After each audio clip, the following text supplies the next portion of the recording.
Outra estrutura que o Freud percebe é que existe uma estrutura chamada perversão. A perversão é aquele que, diferente do neurótico, ele tem uma coisa que a gente chama de desmentido da castração. Em vez dele ser castrado como eu e você, pelas nossas próprias regras e lei, ele desmente, ele passa por cima. Ele é a lei, ele é a regra. O gozo nele é em ver a queda do outro. Uma vez eu lembro que eu fui na praia, tinha um cara com a sunga, escrito assim, nu, é aquela palavra feia de Jesus. Todo mundo olhava, fazia cara de espanto. O gozo dele era ver a reação das pessoas de espanto quando ele estabelece a lei e acha que todos os outros são otários por seguir regra. Você vai ver isso muito, por exemplo, na cadeia. Na cadeia tem uma coisa muito interessante com o perverso, que é assim. O cara matou, mas você matou seu pai, mereceu morrer. Mas se estuprador vier aqui, eu mato. Assassino, estuprador, mas a regra que ele estabelece. Sabe que tem um traço muito perverso nos quadrinhos do Batman? Ele é a lei, ele é a regra, ele é o justiceiro. Eu marco, eu assusto, eu espanco, porque é a minha justiça. Você vai ver muito da perversão no cunho sexual. O perverso, ele tem um ritual. O estuprador, por exemplo, ele tem um gozo. Geralmente, qual é o gozo do estuprador? A resistência. Se o indivíduo não resistir, se assim, então bora, ele vai bater, ele vai espancar, mas ele vai largar. Porque para ele gozar, ele ter prazer sexual, ele precisa ver a resistência. Porque o perverso, ele gosta da queda do outro. Ele é a lei e vê o outro caindo.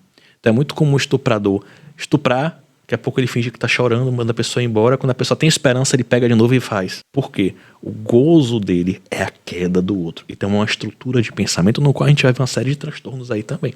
O Lacan, ele fala que a nossa sociedade, ela tá caminhando para esse empuxo, para essa perversão. Por quê?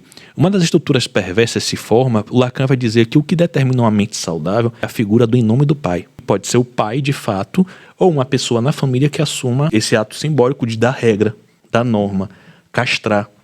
Mas quando a criança não consegue lidar com essas castrações, não consegue se desenvolver com as regras, ela começa a se relacionar no mundo de uma maneira perversa. Ela é a lei, as coisas dela têm que ser feitas da forma dela. E a gente está vivendo uma sociedade cada vez mais com empuxo ao perverso. Se você perceber como é que a geração hoje lida com as figuras de autoridade. O pastor, o padre, o político tá falando, o que é que esse vagabundo quer? O professor vai pra cima, grita, isso não é meu pai, isso não é minha mãe. É um culto ao ódio, a tudo aquilo que pode me castrar. Quem é que odeia a castração?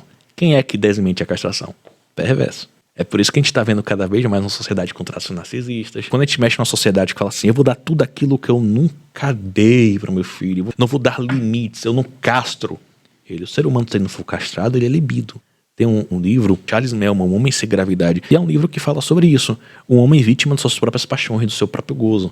E é uma história interessante de um cara que queria ter todas as mulheres, gozava que todas as mulheres eram um furacão, mas se a mulher estivesse na cama, ele não tinha tesão. Então era aquele cara que, se ele conquistasse, não consegue ter mais tesão com ela. Mas sempre que até aqui não tem, é aquele que dava prazer, é aquele que excitava. Mas ele não conseguia sustentar um relacionamento, ter desempenho. Na cama, pra ele, era broxante. Mas é a sociedade hoje, é a sociedade do prazer imediato. Consolidar o prazer a longo prazo, que significa empatia, uma troca, no campo sexual, isso também já está diminuindo cada vez mais. Por isso que cada vez mais a sociedade não consegue mais pensar num relacionamento, que o relacionamento participa da ideia de interação e entregar o outro, uma sociedade cada vez mais narcisista, individualista, não gosta de ser castrada. Eu vou entregar minha liberdade a alguém?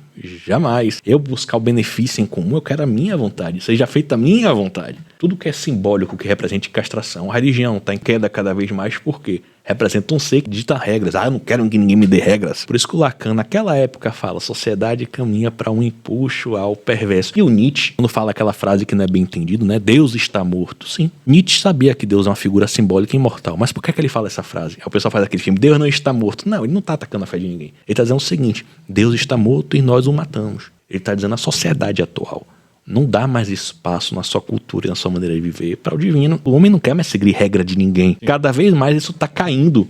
Então quando ele fala ele está morto e nós o matamos, ele não está falando de matar um ser imortal, ele fala de tiramos dele do nosso dia a dia. Então tudo que representa autoridade, essa sociedade tem se revelado. Olha o tipo de séries que dá certo: La Casa de Papel, bandido invadindo e esperando. Bandido torcendo pelo... Exatamente. Então cada vez mais a queda do outro, a queda do sistema tem agradado a cada um de nós. E a gente começa a banalizar e achar que é normal porque é um fenômeno coletivo, mas na verdade é o fruto de uma sociedade cada vez mais mimada, narcisista, que não gosta de regras. E o problema é que a gente entra no budismo valorativo, em queda livre.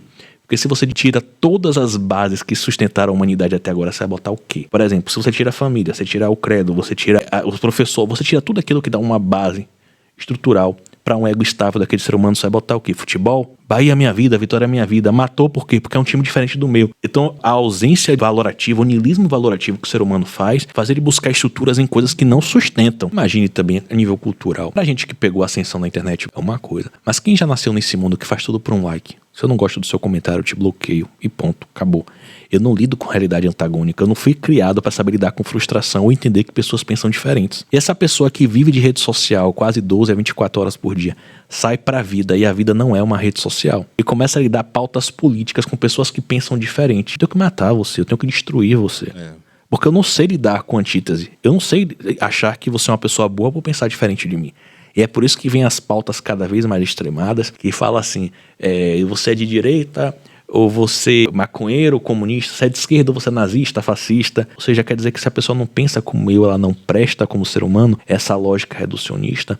É por isso que certa vez eu disse no podcast, eu posso ser mal interpretado, que tempos de paz fazem homens moles. Porque tempos de paz fazem a gente não entender o quanto a democracia e a paz é essencial. Nós nunca percebemos que as grandes guerras começam quando duas pessoas acham que estão certas, mas todas elas têm um ponto em comum, ideologia. Então, as pessoas que passaram pela tragédia da Primeira e Segunda Guerra, aí você vai ver que logo depois vem o quê? Um período poético da humanidade. O movimento hippie e outros movimentos paz e amor. Por quê? Valorizaram a paz, porque souberam o que é o horror da guerra. A gente viveu numa época no passado que se dizia religião, política e futebol não se discute. Sabedoria pós-guerra. Não bora entrar em pauta que a história nos mostra que brigar de religião gera chacina. Brigar de política gera chacina. Brigar de futebol gera chacina. Mas a geração de hoje em dia, ou é o que eu penso e seja feita a minha vontade, ou eu bloqueio, e como na vida atual você não pode bloquear, eu mato, eu cancelo, chamo de nazista, de fascista, de comunista, do que for.